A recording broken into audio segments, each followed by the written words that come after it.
þá stöðu að geta unnið leikinn eftir að hafa verið að svona ströggla allan tíman. Það fór mikil orka yfir. En við sjáum bara hérna, hér mínúta eftir og við erum með boltan, það jafnt.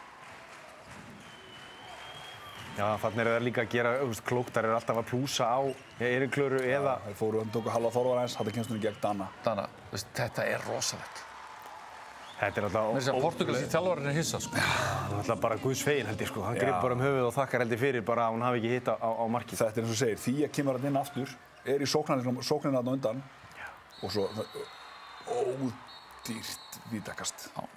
Mér fannst sko... Svona heimavallarvíti. Já, mér fannst bara þessi leikur ekki, sko... Hún fer bara... Það smá peysutóð þarna rétt áður grípa boltan og svo bara slepp. En það voru svona 4-5 svona atriði í þessum leikstráði sem voru bara út úr kortinu, sko. Og ef við bara hættum við að tala þetta mark sem var tekið á okkur í lok fyrirháleiks og klukkan og það voru... Þessi framkvæmd hjá Portúgalum ekki þeim til framdráttar, sko. Þarna tökum við 15 sekúndur. Þetta ekki vel útfært. Þetta svona klaufaleg einhvern veginn lokasókn, endar einhverjum hnoði og fríkasti og bara búið.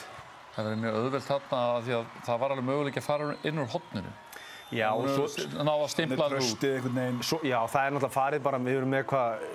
6 mörk og 15 skotum úr hornunum í leiknum og Elín Klara gerir kannski... Þetta frábær aukakast. Þetta bara vel varið hjá henni hérna í markinu. Ég segi að Elín Klara gerir kannski þau mistöki þessari sókn. Við erum náttúrulega með manni fleiri sókn. Hún fer eiginlega í hálfgerða árás. Hún fer í fintu, vinstri, hægri til þess að hún þarf ekki að vinna svona mann. Hún þarf bara að gefa fasta sendingar nokkrar og þá fáum við gott færi því að þær voru með mann fyrir fram á vörnina sína. Já, ég veit ekki hvort það kom okkur óvart að þeir héldu honum uppi. Þú veist, við förum hann í 7-6 og sendirinn heldur hjá Portúgal. Fer oftast niður. Hann fellur ekki niður í 6-0-urna, þetta heldur hann uppi sem að það einhvern veginn þarftu bara að hafa einhvern leikmann sem svona róar þetta, lesa hann stöðuna og áeinmitt að gefa okkur hotna færi bara par excellence.